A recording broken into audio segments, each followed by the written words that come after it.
Okay, so thanks very much for that introduction. So I'm going to tell you a little bit, I hope, about the IP situation in Europe, and maybe some strategies that you might want to follow as entrepreneurs and people seeking to develop business ideas in Europe. So I'll talk a little bit about what we mean by Europe, because actually Europe is a moving feast. The polls close in the UK in 20 minutes' time. We won't get the decision until tomorrow morning, though. So I'll cover patents, trademarks, designs and copyrights, but just at a very high level, and then talk about some strategic issues as well. So I've called this slide Europe à la carte because really Europe is a moving feast. It depends what question you're asking. But from a business perspective, what you're interested in is the single European market. So it's a single market, and it means the freedom of movement of goods, services, people and money without tariffs or restrictions. And this single market is formed by the countries in the European Economic Area.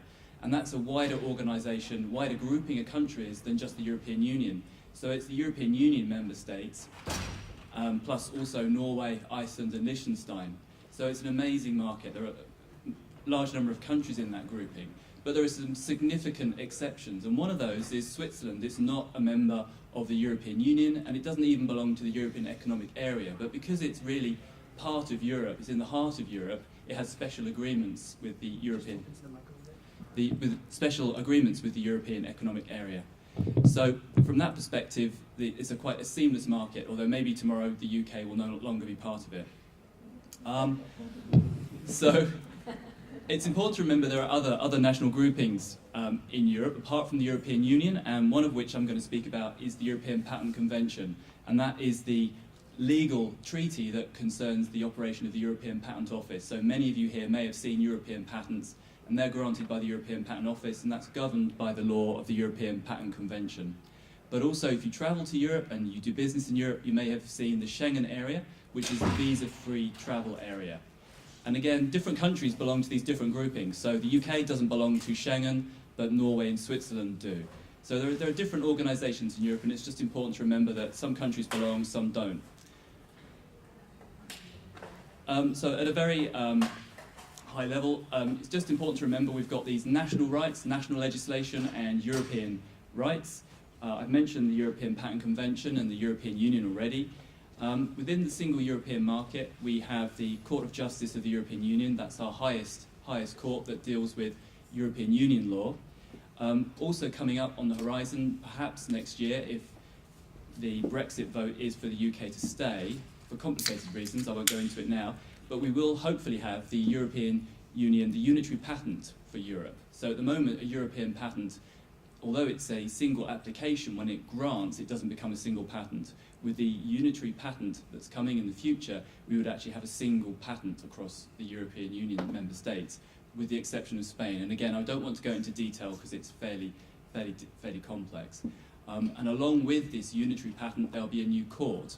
So for anyone who's drafting license agreements coming up in the future, if the unitary patent takes off, you'll find that all your agreements, your license agreements, will need to be rewritten because of the impact of the Unified Patent Court. And again, that's for some rather complex reasons. So, watch the front page, because if the Unitary Patent and the Unified Patent Court comes into existence, that's going to really change things.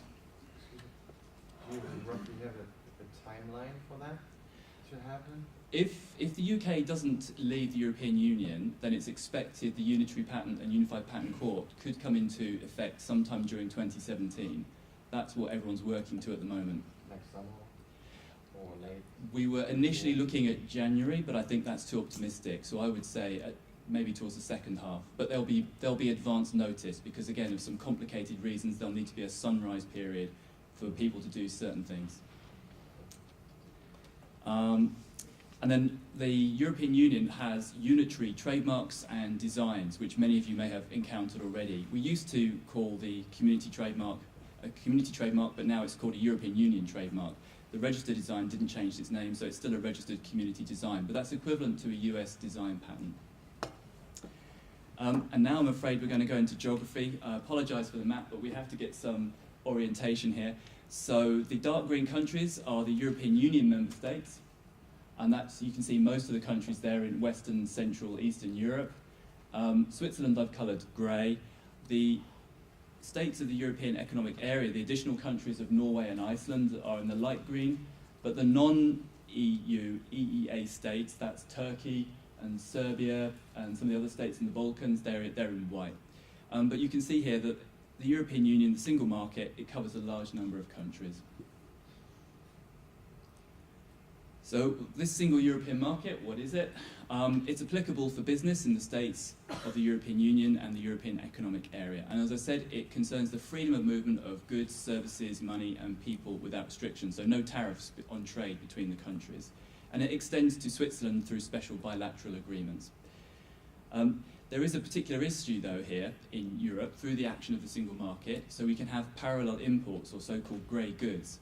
So this is important if you have IP rights, but only in certain territories. So if you are a company selling goods or you license goods for sale, you must make sure that those goods are only sold or permitted to be sold in countries where you've got the IP right in force.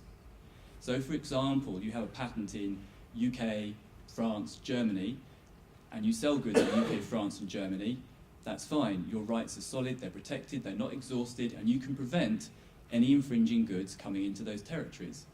But if you make a mistake and you allow goods to go on the market in Italy, where you have no patent protection, then those goods can freely circulate throughout the whole European Union, throughout the whole European Economic Area, and they can circulate back into those countries where you do have patents. So your rights are said to be exhausted because you let the goods go on the market in Italy where you had no rights in force. So the bottom line is you just need to take care. It's pretty straightforward and no one normally has a problem with it, but you just need to be aware when you're making license agreements that you control what your licensees are doing, where they're selling goods. And this is a particular problem because the European patent system, as I mentioned, you have a single application, it goes to grant, and then on grant you validate the patent in the different states where you want protection. And it's typical, most people don't validate in every state, they only validate in the major markets, and that would be UK, France, Germany, Netherlands, Italy, depending on the technology and depending on your business. So you just need to pay attention to that. Other major markets in Europe that I haven't touched on, and I will only mention in brief, obviously Switzerland, Turkey, outside the European Union, obviously Ukraine and Georgia, they also have special agreements with the European Union. Then there's also the Eurasian Customs Union, which is something Russia is very keen on, so there are some countries there that belong to that, and that's another customs union. Obviously with today, I thought I'd mention something a little bit about Brexit. Sorry, question at the back. Yes, I apologize for interrupting, but I have a question on the prior conversation. You were talking about your product being licensed in particular countries and places. And my question is, if you have a license in specific countries, you sell your product, or your product is licensed there, and they get cloned somewhere else. I mean, how are you protected? Is there any recourse for you with your product? If they get copied? Yes. Yeah. If you don't have a patent in that territory, then there's nothing you can do. But obviously, what you're interested in is protecting the goods in the markets where you do have the patent. So you'd be able to sue for infringement in the territory where you do have the patent. If I go back to my example, you have the patent in UK, France, Germany, but not in Italy. Then clearly people can do what they like in Italy. They could import, they could sell, they could manufacture. So that's the issue of when you validate your patent in Europe, you need to then consider where those major markets are. But if you validate the patent here, you have an IP over there in Europe instead. So a US patent wouldn't help you in Europe, no. No? No. Well, actually, what I'm asking is, if you have your protection in those European countries that are participating, and using your example, if somehow Italy gets your product, or a company in Italy gets your product, and they clone your product and they begin selling a different version or a version of your product in their market, do you then have a recourse to be able to go against that? No, because in that situation, you have no patent rights in Italy. So in Italy, anything can then happen. So that's why you will want to think about validating your patent probably more widely. So it's a very important decision point for anyone in Europe when they have their European patent granted, thinking about where you validate. to try and cover off the major markets. No one's going to be too worried, I think, about losing protection in Cyprus, which is a very small country. That's not very kind to the people in Cyprus, but it's a small country. But you would be, I think, worried about what was going on in Spain or Italy. Going off of the discussion, so if you didn't have a license or a patent in Italy, somebody comes in, they produce, copy your product, and then they sell it to Germany, UK, or wherever you have the patents. Is there an issue there? Can you? Provided that you, as the rights owner, made sure that you were only ever selling in your patent-protected jurisdictions, then you could stop any of that infringing goods, any of those infringing goods coming into UK, France, Germany. Okay. So, skipping forward back to the whole Brexit issue, any member state can leave the European Union. It's in the treaties. But if someone does decide to leave, then there's supposed to be a 2-year time period to negotiate the divorce. But I think that's potentially unrealistic. No one's done it before, so no one knows if this would actually work in practice. So we will see what happens. There's also an issue over whether the EU might potentially punish a country for leaving because they wouldn't want to encourage other member states to similarly leave. So the whole process of leaving the European Union could in fact be rather fraught. There are discussions about there being alternative routes for the UK to access the single European market via the Norwegian or the Swiss models with special bilateral deals, but again, we'll have to see. And in the UK in particular, we have an issue with Scotland. Maybe the Scottish will then ask for a second independence referendum. So we talk about the never-endums. I think the Canadians started having this problem with Quebec wanting to be independent, and I think we may be in the same boat. Yeah. So briefly onto patents. I'm going to do this at a fairly broad brush. So in Europe we have an absolute novelty standard, and as people have alluded to before, that causes real issues with people from, say, from the US, where you're used to this whole grace period where you can make a disclosure within the first year. We don't have that, and in fact any disclosure counts for novelty purposes. So that means a public talk could count if someone has evidence of what was disclosed. Internet disclosures, posters, abstracts, prior sale, you name it. Any language, anywhere, anytime, it's all going to be prior art. It doesn't even have to have been read. If it was accessible to the public, it still counts. So the 1-year grace period it doesn't exist in Europe, so you have to be aware of that. So many people will enter into non-disclosure agreements, so that's a pretty common practice in Europe. There is a minor exception for breaches of confidence, but that's pretty rare and very hard to enforce. Patent protection in Europe can be done at the national level. You can go to the national patent offices, or you can go to the European Patent Office. There are patentable subject matter exclusions, so you just need to remember that methods of treatment, they're not patentable in Europe, but we then protect the uses, the new and inventive uses of medical substances, but not the method itself. Computer programs, not patentable in Europe, but if the program affects the way a machine works, then you can protect that aspect of the invention. Diagnostic methods are problematic for us, as they are in the States, and human embryonic stem cells are patentable to an extent in Europe. It's a subject that I have particular issues with because a lot of my clients have a lot of applications in that area. The situation in Europe is changing. It's not as bad as it was. If you heard that it was not possible in Europe, that's no longer the case. It's got a lot better. So another map for you, I'm afraid, but here are the member states of the European Patent Convention, and if you're remembering the last map I showed, actually there are more member states of the European patent system. So countries like Turkey and Switzerland, they're fully signed up, they're members of the system. And if you have a European patent, it can be extended to some other countries. So I've indicated in here, the countries in grey, that's Bosnia and Montenegro. The patent can be extended there, and it can actually be extended to a few others. So with one single application, you get the option to get patent protection in a large number of countries, 38 member countries. But as we've just been talking, you have to go through this national validation system. And one of the advantages of the new unitary patent is that you wouldn't have to do that in so many states. You'd get all the European Union member states in one hit.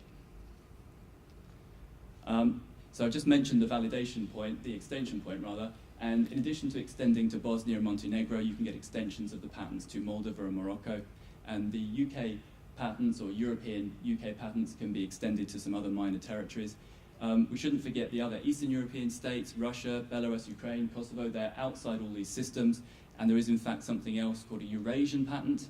If you're interested in the former Soviet Union territories, one single application can get quite a lot of those in one application.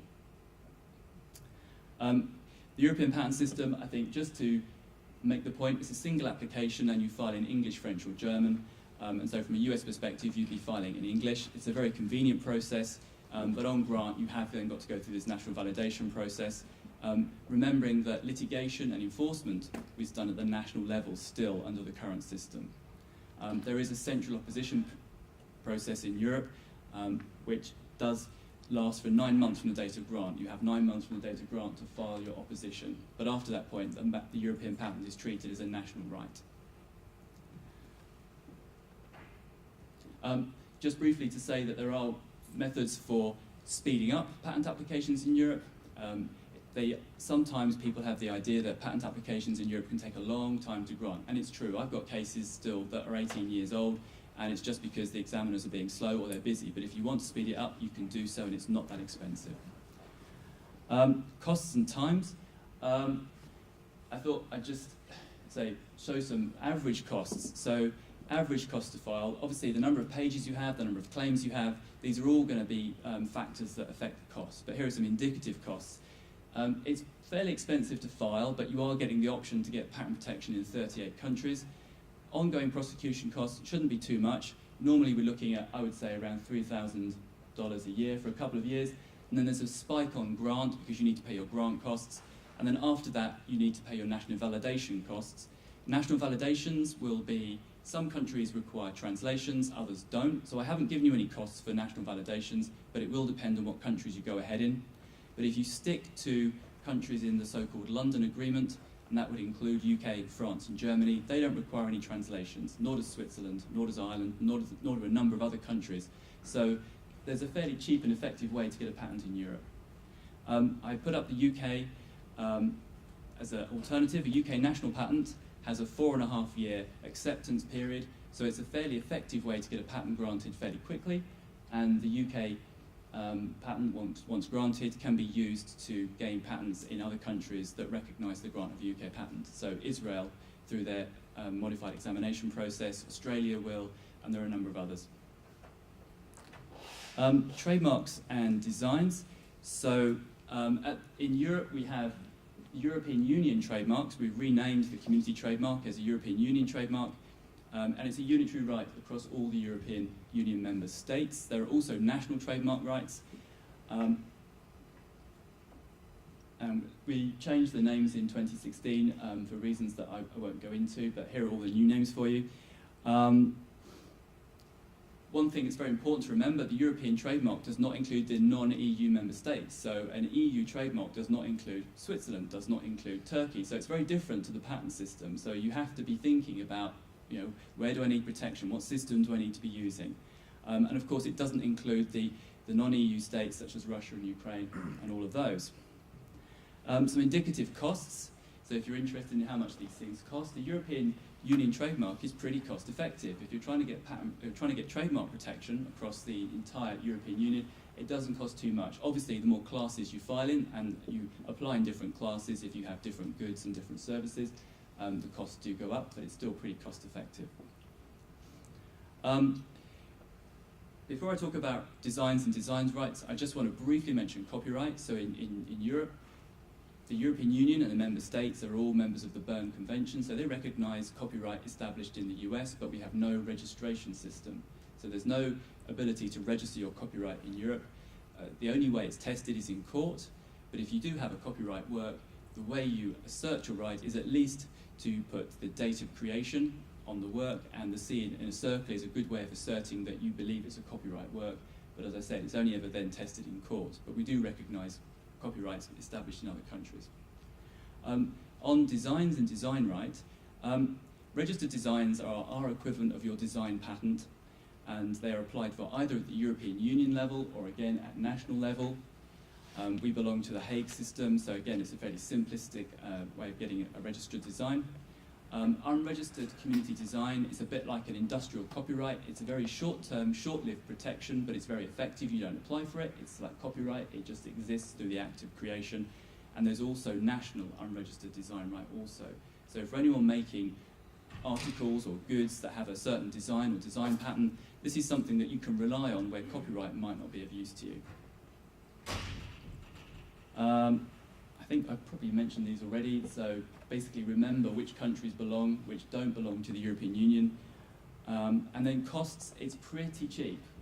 And again, really once you apply for registered design at the European Designs Registry, it goes through to grant without much examination. So the right is pretty narrow, but again, you'll see it used a lot. A lot of manufacturers will have designs on their products.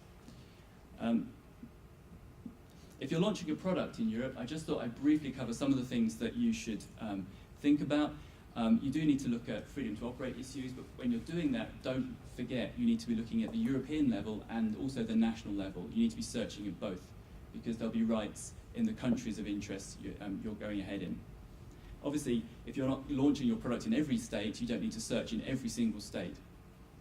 No treble damages in Europe for willful infringement of patents, which may be a relief. But there are customs seizures for infringing goods at the borders, so that's pretty effective as well. I briefly wanted to touch on the issue of regulatory compliance. So if you're selling medical devices, electronic goods, communication devices, anything like that, you'll see on European products something called a CE mark. And a CE mark means that the product is deemed to comply with all the regulatory rules on health, safety and environmental protection.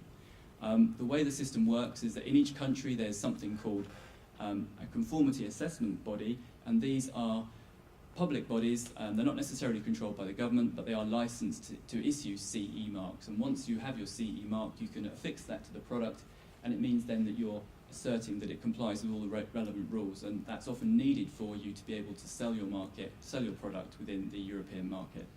And then lastly, for medicines, we need to go through the European Medicines Agency for new medicines. That's the European equivalent of the FDA.